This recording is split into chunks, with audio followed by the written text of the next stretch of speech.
Hello guys, स्वागत है मेरे यूट्यूब चैनल में आप सभी का।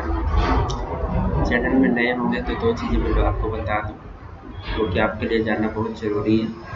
पहला बात ये है कि जो एससीसीएल का सिलेबस है माननीय सरकार का, उसी पे सारे वीडियो बनेंगे, है ना। तो आप चैनल में नए होंगे तो जानना आपके लिए ज़रूरी था। और दूसरी बात, आप मेरे टेलीग्राम में जुड़ जाइएगा। वहाँ पर आपको एमसीक्यू टेस्ट दे पाएंगे। वो आपका फ्री ऑफ कॉस्ट है, आप बिंदास जुड़िए। कोई आपसे कॉस्ट नहीं मांगा जाएगा। और मेरे साथ अगर आप कोचिंग करना चाहते हैं तो मैं 26 अप्रैल 2023 से ऑनलाइन बैच स्टार्ट कर रहा हूँ। आप उन पे जुड़ सकते हैं। और पहला जो क्लास होगा एकदम फ्री होगा, डेमो क्लास है। तो बिल्कुल जुड़े डेमो क्लास में, आप देखिए कि किस तरह से बताया जा रहा है। ठीक है, तो जुड़ना चाहते हैं तो बिल्कुल जुड़िए। आपको जुड़ने से पहले जितने ज़्यादा लोग जुड़ेंगे उतना अच्छा लगेगा मेरे को। उसके बाद अपना डिसीजन लेना है आगे क्या करना है।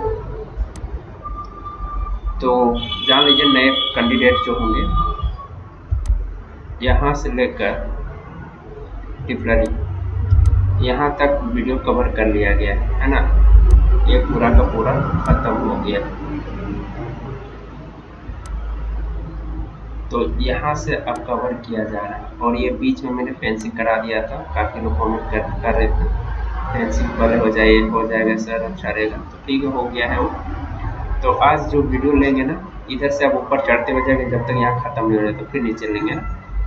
तो वीडियो काफ़ी लेट से मैं डाल रहा हूँ, काफ़ी काम था मेरे को, थोड़ा तबीयत भी ठीक नहीं था, इससे थोड़ा लेट हो गया है। तो वीडियो को लास्ट तक बने रहिएगा, है ना। बहुत इंपॉर्टेंट टॉपिक कवर होगा आपका।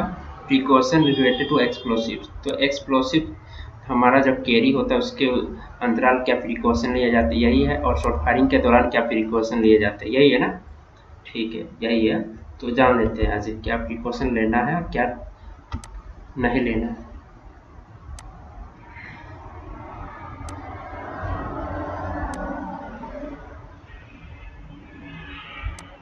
तो सबसे पहले आप लोग बारूद जान रहे होंगे, तो बारूद बताने की जरूरत नहीं, सीधे प्रिकॉशन टाइप ऑफ एक्सप्लोसिव जान रहे होंगे, हाई लो है वो सब। दूसरे वीडियो में कवर किया गया, आप लोग देख लीजिएगा। परमिटेड है, टाइप्स ऑफ परमिटेड है, सिंथेट है, ये सब नहीं करना। हम बस प्रिकॉशन लेना है। यहाँ से आपका शुरू होता है प्रिकॉशंस, ठीक है। तो सबसे पहला क्वेश्चन जो है, अंडरग्राउंड माइंस में कौन सा डिटोनेटर यूज किया जाता है। एक प्रिकॉशन है, डिटोनेटर भी यूज किया जाता है एक स्पेशल टाइप का, तो वो भी एक प्रिकॉशन में आता है। तो इसको जान लीजिए कि कॉपर ट्यूब वाला डिले डिटोनेटर यूज होता है, एल्यूमिनियम ट्यूब वाला यूज नहीं होता है। ठीक है, कॉपर ट्यूब का यूज होता है। इलेक्ट्रिक डिटोनेटर में क्या क्या कंपोनेंट होते हैं। जब बात उठी गया है इलेक्ट्रिक डिले डिटोनेटर के बारे में, तो उसके कंपोनेंट के बारे में भी जान लीजिए क्या क्या रहते हैं। पहला तो कुछ चार्ज होते हैं जो ए चार्ज है, PETN चार्ज है। फुल फॉर्म आप देख लीजिए, lead azide, lead styphnate, aluminium powder. एक एल्यूमिनियम पाउडर रहता है, एक पेंटा इरिथ्रोल टेट्रानाइट्रेट है।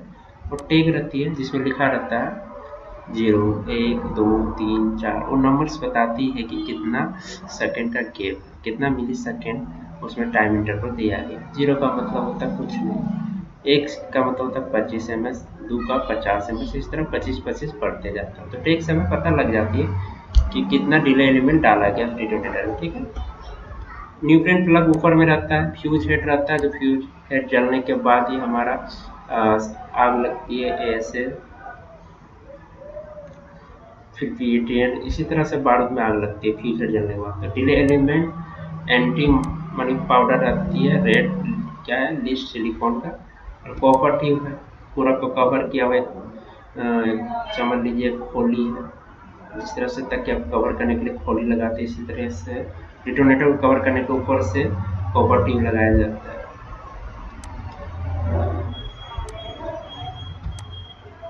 आगे देखते हैं क्या है, कार्टिजन प्राइम कार्टिज, या आपको प्रिकॉशन में नहीं है।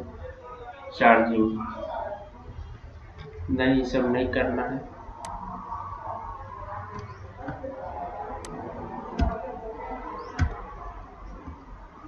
चार्जिंग नहीं करना, स्टैम्पिंग मटेरियल, आप ये सब एक अलग से वीडियो मैंने बना दिया है, आप ये सब अगर देखना चाह रहे होंगे तो इसका एक वीडियो है, ड्रिलिंग शॉर्ट फायरिंग का है, आप देख पाएंगे वहाँ पर। इस फायर रीजन नहीं एल्यूमिनियम यूज किया।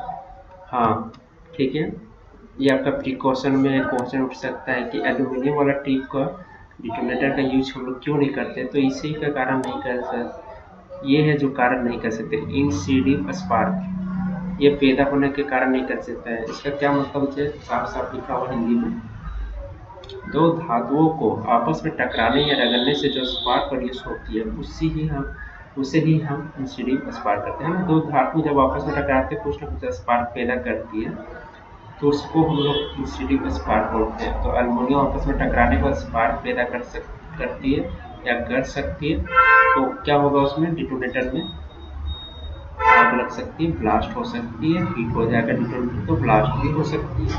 तो ये सब प्रिकॉशन लिए गए हैं डिटोनेटर को, ताकि हमारा डिटोनेटर अपने आप ही ना फट जाए, जब हम चाहें तब हमारा डिटोनेटर ब्लास्ट करे। ये सब प्रिकॉशन लिए जाते हैं।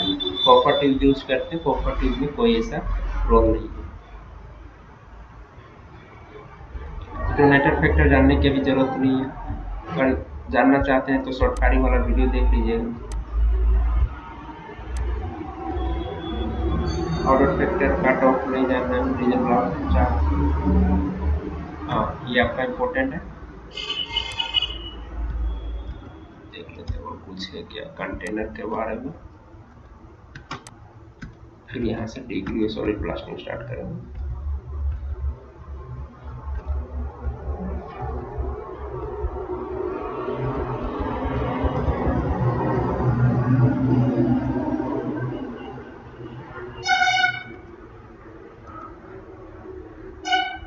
हाँ कंटेनर पहले जान लेते हैं, एक्सप्लोसिव का कैरी करने के लिए वो प्रिकॉशंस था, ठीक है। तो एक्सप्लोसिव कैरी करने वाले कंटेनर कैसा होना चाहिए, तो जिस कंटेनर में हमारा एक्सप्लोसिव को कैरी किया जाएगा, सरफेस अंडरग्राउंड लेकर जाया जाएगा, तो वो कैसा होना चाहिए। ऑस्ट्रेलिया आयरन की बनी हो, अगर ऑस्ट्रेलिया आयरन का बना रहे हैं तो उसे अच्छी तरह से क्या करना है, अच्छी तरह से गैल्वेनाइज करना है, परत चढ़ाया जाता है। गैल्वेनाइज का मतलब होता है परत चढ़ाना, ठीक है। प्रत्येक कंटेनर में 5 केजी से ज़्यादा एक्सप्लोसिव लेकर नहीं जाएगा, लेकिन डीजीएमएस के परमिशन मिल जाने के बाद मैक्सिमम 10 केजी किया जा सकता है। दो बातें यहाँ समझ में आई कि 5 केजी नॉर्मल लिमिट है, अगर 10 केजी चाहते हैं तो परमिशन लीजिएगा, है ना। और गैल्वेनाइज्ड किया जाएगा, ऑस्ट्रेलिया आयरन का होगा, फेट वेट का स्पेशली यूज किया जाता है, उसमें कोई प्रभाव नहीं पड़ता हमारे एक्सप्लोसिव।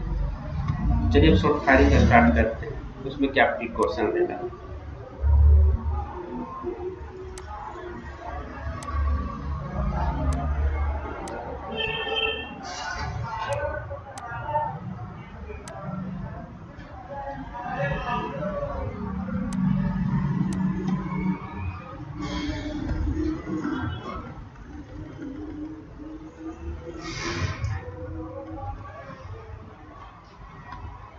है ना, सॉलिड ब्लास्टिंग का प्रिकॉशंस क्या क्या है, तो डिग्री ऑफ गैसीनेस के बेसिस पर है।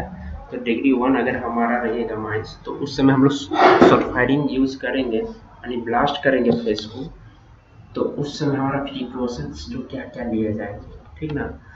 तो प्रिकॉशन कुछ इस प्रकार से लिए जाते हैं। सबसे पहले परमिशन डीजीएमएस से ली जाएगी ब्लास्टिंग के लिए।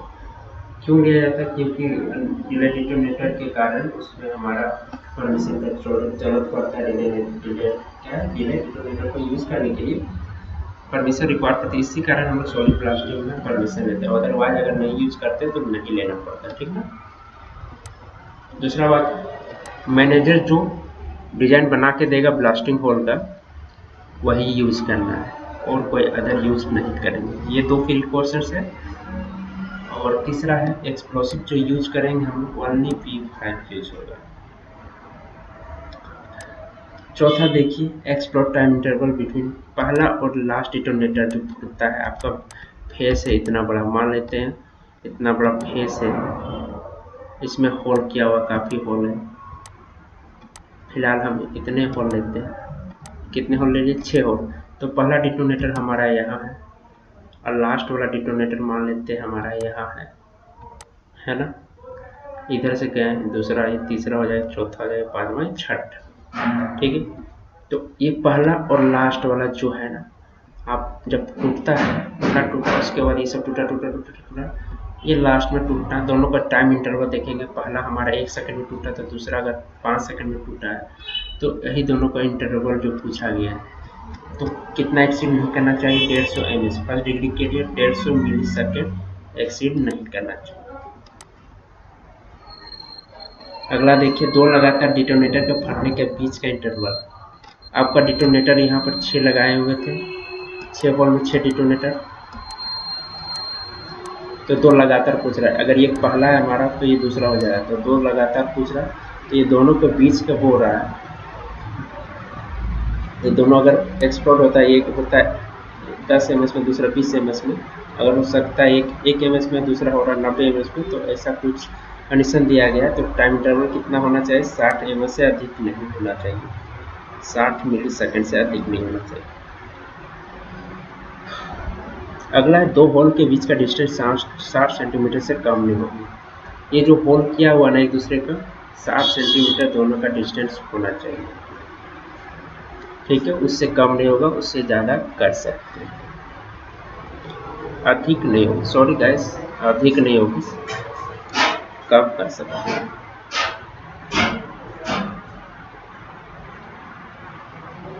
कहाँ गया? ना ना ना, यहाँ वाला वो तो अलग कंडीशन था।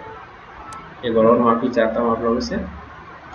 2 होल के बीच का डिस्टेंस 60 सेंटीमीटर से कम नहीं होगा। वही तो मैं सोच रहा था कि डिस्टेंस बढ़ाया जा सकता है, कम नहीं कर सकते। कम करेंगे तो आपस का जो एक्सप्लोसिव्स है अपना ताकत पूरी तरह से नहीं दिखा पाएगा और हो सकता है ब्लान आउट हो जाएगा। वही सोच रहा था कि कैसे इस तरह, ठीक है। तो 60 सेंटीमीटर से कम नहीं, अगर 60 सेंटीमीटर से कम करनी है तो उसमें एक कंडीशन दिया गया, सेम नंबर का डिटोनेटर अगर यूज करते हैं तो 30 सेंटीमीटर से कम नहीं किया जा सकता है। उस 30 सेंटीमीटर तक आप कम, जैसे 0 यूज कर रहे हैं 0 नंबर का, तो उस समय 30 सेंटीमीटर भी चलता है।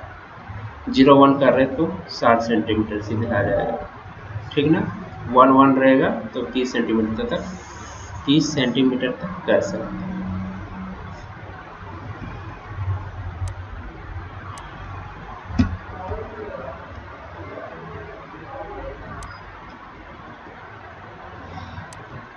जिस फेस में ब्लास्टिंग करनी उस फेस की आईओबीसी में हवा, आप एक फेस लिए उसमें आप ब्लास्टिंग कर रहे हैं तो उसमें हवा होनी चाहिए डिफ्यूज, है ना, क्योंकि ब्लास्टिंग होने के बाद काफ़ी नॉक्सियस गैसेस बाहर निकलती है, जैसे कि मीथेन है, CO2 है, और भी गैसेस हो सकती है जो बाहर निकलेगी। तो इसलिए हवा का कुछ नियम और कानून बनाएंगे कि इतना हवा होने से हमारा कोई फर्क नहीं पड़ेगा। अगर कोई गैसेस नॉक्सियस गैसेस निकलती तो डाइल्यूट होकर आउटलेट से लेते रिटर्न से होते हुए सरफेस पे चली जाएगी, है ना। तो कितनी हवा होनी चाहिए? 284 मीटर क्यूब पर मिनट से कम नहीं होना चाहिए। फेस में, जो हमारा फेस है, 18 या 20 मीटर रेडियस तक गैस की जांच होगी। एक आपका डीजीएम सर्कुलर के हिसाब से, एक CMR 2017 के हिसाब से 20 मीटर 18 मीटर गैस का जांच होगा। कौन सा गैस? मीथेन। फेस से 90 मीटर रेडियस तक वाटर स्पेयरिंग किया जाएगा। आपका जिस फेस में ब्लास्ट होने वाला है वहाँ वाटर स्पेयरिंग किया जाता है। कितने? 90 मीटर के रेडियस। कोई अच्छे माइंस आप गए होंगे तो जरूर देखे होंगे, और बहुत सारे जो माइंस हैं, अधिकतर माइंस वहाँ नहीं किया जाता है, वाटर स्पेयरिंग होता ही नहीं। तो नियम कानून है जो कि पूछा जाएगा एग्जाम में, वो तो करना ही पड़ेगा ना। इसलिए याद रखिएगा 90 मीटर तक वाटर स्पेयरिंग और 20 और 18 मीटर जो एक डीजीएम में सर्कुलर, एक CMR गैस की जांच की जाती है। अब जानते हैं कि चार्जिंग है, अब होल में हमारा चार्जिंग करना था तभी तो ब्लास्ट होगा। तो उसके लिए कुछ प्रिकॉशंस दिए गए कि गैस जब 0.1% या अधिक मिलेगा तो चार्जिंग या ब्लास्टिंग नहीं किया जाएगा, है ना। गैस की जांच हम लोग करते हैं, फ्लेम सेफ्टी लैंप लेके जाते हैं या मिथेनोमीटर लेके जाते हैं, तो उस हमारे यहाँ गैस पाया गया 0.1% या उससे अधिक, तो चार्जिंग ब्लास्टिंग नहीं किया जाए। तो ब्लास्टिंग नहीं किया जाए इसका मतलब ये नहीं कि वहाँ ब्लास्टिंग नहीं करेंगे, हवा का गति बढ़ाया जाएगा, उस गैस को डाइल्यूट करते हुए बाहर निकाला जाएगा, फिर मेजर किया जाएगा, हाँ हमारा रेंज में नहीं है तो फिर ब्लास्ट कर सकते हैं। अगला देखिए 1000 ग्राम यानी 1 kg डिग्री 1 में जो है ना, एक होल में 1000 ग्राम से अधिक बारूद यूज नहीं किया जाता है। ये भी एक प्रिकॉशंस। क्यों नहीं किया जाता है? क्योंकि ज़्यादा बारूद यूज करने से आपका प्लान आउट शॉर्ट होगा और भी काफ़ी प्रॉब्लम हो सकती है।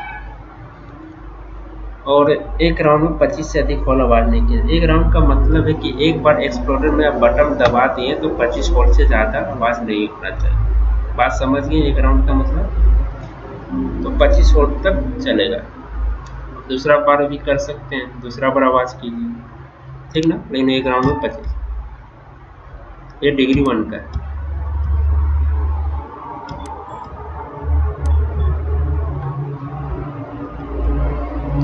अगला देखिए, डीजीएमएस द्वारा अप्रूव शॉर्ट फायरिंग केवल एक्सप्लोडर का यूज किया जाए। बिल्कुल सही बात है। डीजीएमएस जो है माँ बाप हो गया है माइंस का, तो उसी के अनुसार सारा कुछ करना पड़ता है माइंस वालों को। तो शॉर्ट फायरिंग केबल जो है ना या एक्सप्लोडर, वो डीजीएमएस ही अनुमोदित करेगा, नहीं कि परमिशन देगा किस टाइप का होना चाहिए आपका एक्सप्लोसिव और short firing cable. Wedge cut hole pattern use किए जाएंगे।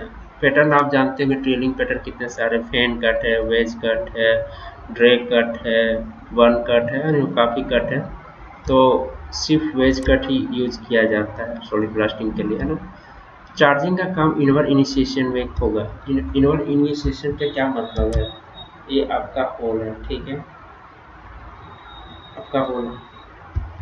तो हमारा जो प्राइमरी कार्टिज होता है, कार्टिज इसके अंदर अगर हम डिटोनेटर लगा देते हैं तो कुछ इस तरह से दिखता है, तो वायर निकल जाते हैं इससे, है ना। तो ये हमारा प्राइमरी कार्टिज होता है। अगर होल का ये हमारा बॉटम ये यानी कि अंत ये है, अगर टॉप ये है, तो अगर हम लोग यहाँ पर प्राइमरी कार्टिज लगा दिए तो ये हमारा हो जाता है इनवर्स इनिशिएशन या डायरेक्ट इनडायरेक्ट इनिशिएशन।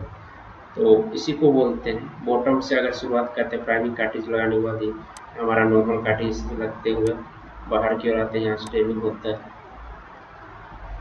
ठीक है। इस तरह का अगर सब बॉटम में लगाए हुए प्राइमरी कार्टिज, तो उसी को हम लोग बोलते हैं इनवर्ट इनिशिएशन या इनडायरेक्ट इनिशिएशन, ठीक है। तो अगला देखते हैं, कनेक्शन जो होगी सिर्फ सीरीज में होगा। कनेक्शन मैंने बताया था, एक वीडियो अलग से बनाया कनेक्शन, आप नहीं समझ सकते कि सीरीज कनेक्शन कैसा होता है, तो आप देख लीजिएगा एक बार वीडियो, कंफर्म हो जाएगा ना आप भी, उसके बाद ब्लास्टिंग कर पाएंगे। तो सीरीज कनेक्शन में ही यूज किए जाएंगे। एक शॉर्ट फायरर ही ब्लास्ट कर सकता है माइंस में एक्सप्लोसिव फेज को, है ना। तो मिनिमम क्वालिफिकेशन पूछा शॉर्ट फायरर का, तो माइनिंग सरदार अनरेस्ट्रिक्टेड होना चाहिए अंडरग्राउंड ब्लास्टिंग करने के लिए।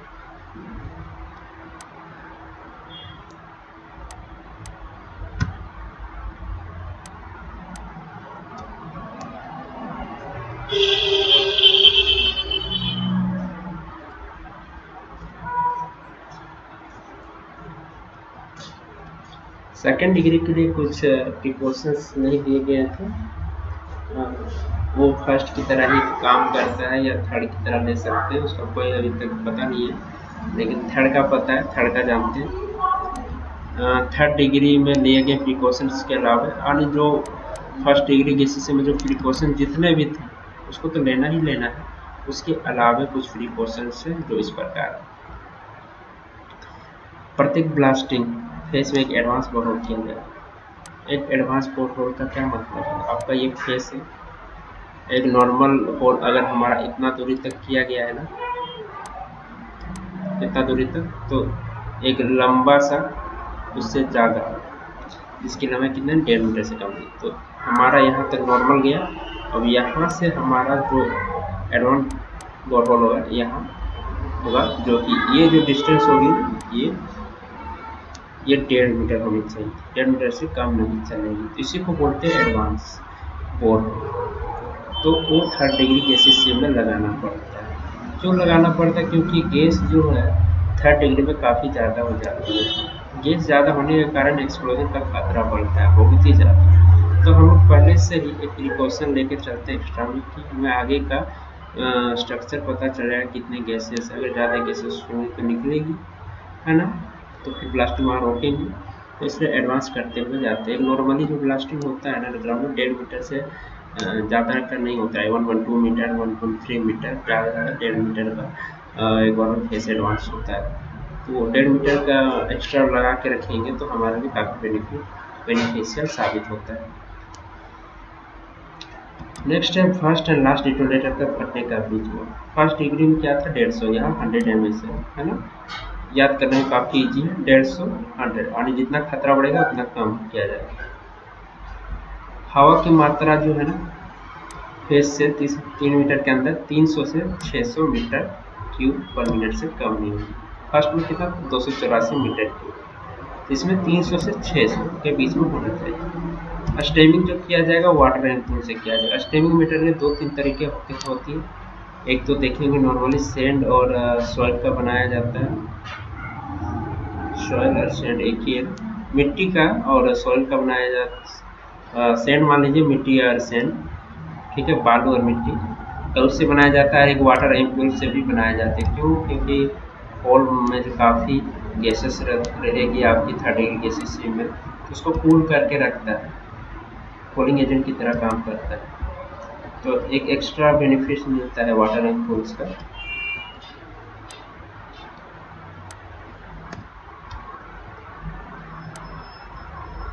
अब देखिए हॉल के अंदर बारूद कितना डालना है जी, 565 ग्राम से अधिक नहीं डालना, ठीक है ना। एक हॉल में 3rd डिग्री में 565 ग्राम से अधिक नहीं डालना। अब गैस का जो जांच होता है ना 0.5% या अधिक मिल जाता है ना, तो चार्जिंग या ब्लास्टिंग का काम रोक दिया जाता है। जांच कैसे किया जाता है? लैब से मीथेनोमीटर, यानी मीथेन का स्पेशली जांच होता है। फेस में LMD का यूज किया जाएगा, यानी local methanometer detector, local methane detector, ठीक है, यूज किया जाएगा फेस में, ताकि हमारा मीथेन का परसेंटेज लगातार बताते रहे। शॉर्ट फायर का भी क्वालिफिकेशन है, ओवर ओवन होगा 3rd डिग्री होगा ना, मिनिमम ओवन में ही ब्लास्टिंग करवाएगा शॉर्ट फायर के रूप में।